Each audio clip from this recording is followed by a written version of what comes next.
Hello साथियों, कैसे हैं आप लोग। आशा करता हूं कि आप लोग ठीक होंगे। आज जिस टॉपिक बात करेंगे वो है पुरुष शिक्षा से नारी शिक्षा अधिक ज़रूरी है। यानी पुरुषों की तो शिक्षा होनी ही चाहिए, साथ में नारी की शिक्षा का होना भी बहुत ज़रूरी है।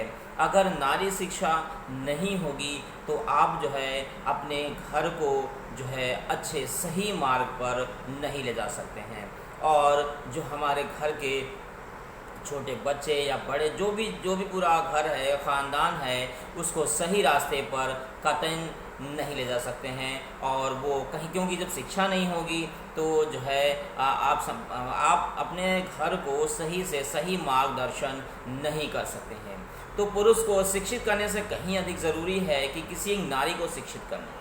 इस वास्तविकता में भली भांति हम परिचित महात्मा फुले जी ने आगे चलकर सन 1848 में पूना नगर की भिड़े हवेली में पहली पाठशाला शुरू की और सदियों से नारी को शिक्षा से वंचित रखने वाली रूढ़िवादी एवं क्रूर समाज व्यवस्था पर मजबूत प्रहार कर दिया।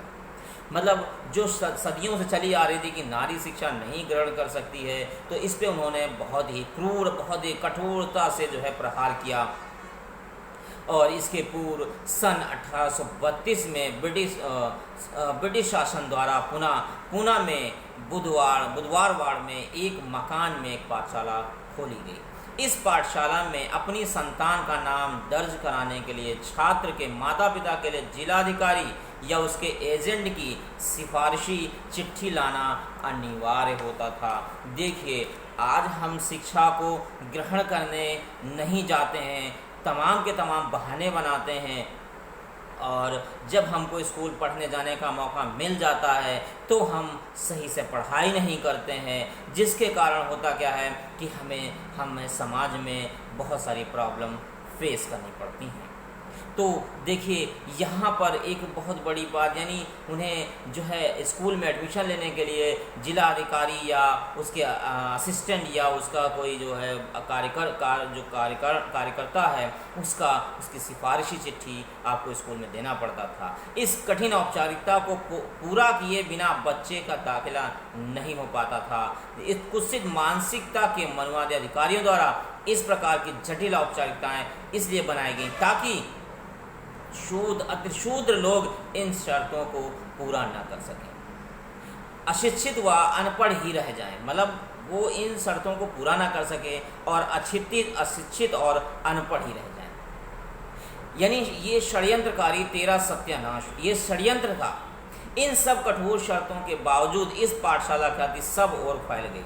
दिन रात की भागदौड़ के बाद मुंशी जी के जरिए जिलाधिकारी की सिफारिशी चिट्ठी प्राप्त करके सगुणा बाई क्षीर सागर का नाम दर्ज कराने के में फुले जी को सफलता हाथ लगी।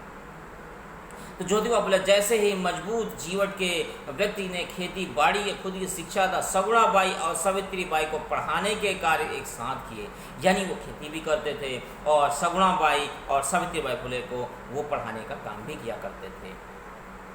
तो अब यहाँ पे देखिए, नॉर्मल स्कूल की प्रमुख मिसेज मिचेल ने इन दो छात्रों की कठोर परीक्षा ली, तीसरी कक्षा में दाखिला दिया। रोडवेज जेम्स मिचेल की पत्नी मिसेज मिचेल बहुत ही दयालु स्वभाव की महिला थीं तथा उनके मन में स्त्रियों को शिक्षा देने के बारे में गहन दिलचस्पी पैदा हो गई। इसके फलस्वरूप सन 1840 में खोली गई संस्था नॉर्मल स्कूल छबिला दास हवेली में प्रगति की ओर अग्रसर होने लगी।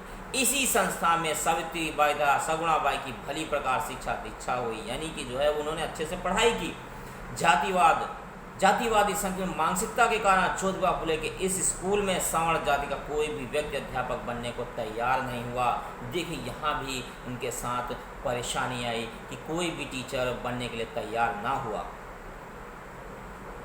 सवर्ण जाति अध्यापकों सामने घुटने टेकने की बजाय ज्योतिबा फुले ने इन दोनों महिलाओं को अपने द्वारा खोले गए स्कूल में अध्यापिका बना दिया। इस प्रकार सावित्री बाई की शिक्षा का प्रशिक्षण प्राप्त करने का उद्देश्य पूरा हो गया, फलीभूत हुआ। साथ साथ ज्योतिबा फुले ने अपनी अंग्रेजी शिक्षा की पूरी की। सावित्री बाई और सगुणा बाई, इन दोनों को महात्मा फुले जी ने तुरंत बच्चों को पढ़ाने लिखाने के साथ ही अन्य सेवा कार्यों में भी लगा दिया और अमेरिका के नीग्रो को लोगों काले गुलामी से मुक्त दिलाने में थॉमस क्लार्कसन की जीवनी सावित्रीबाई के मन में बहुत मन लगाकर वो पढ़ती थी। इस प्रेरक जीवनी के सहारे शूद्रों एवं अछूतों की दास्ता से सावित्रीबाई अच्छी तरह परिचित हुई।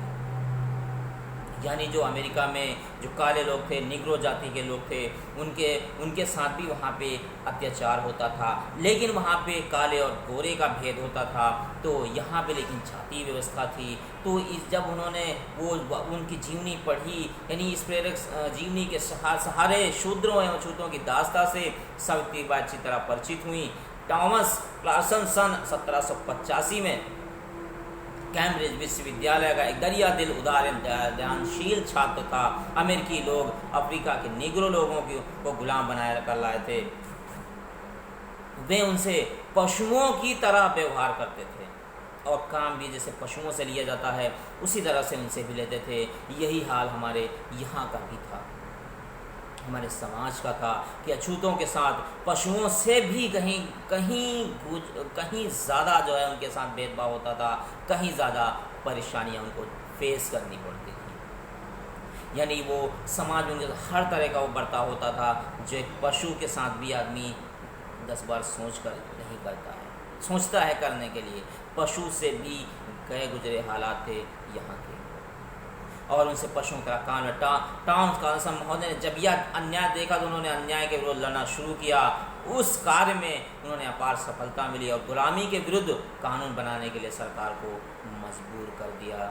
यही था, हमें भी इसी तरह से जो है हमें अपने समाज को बढ़ाने के लिए लगातार प्रयास करते रहना चाहिए, जिससे हम अपने समाज को अच्छे से अच्छी चीज़ें दे सकते हैं।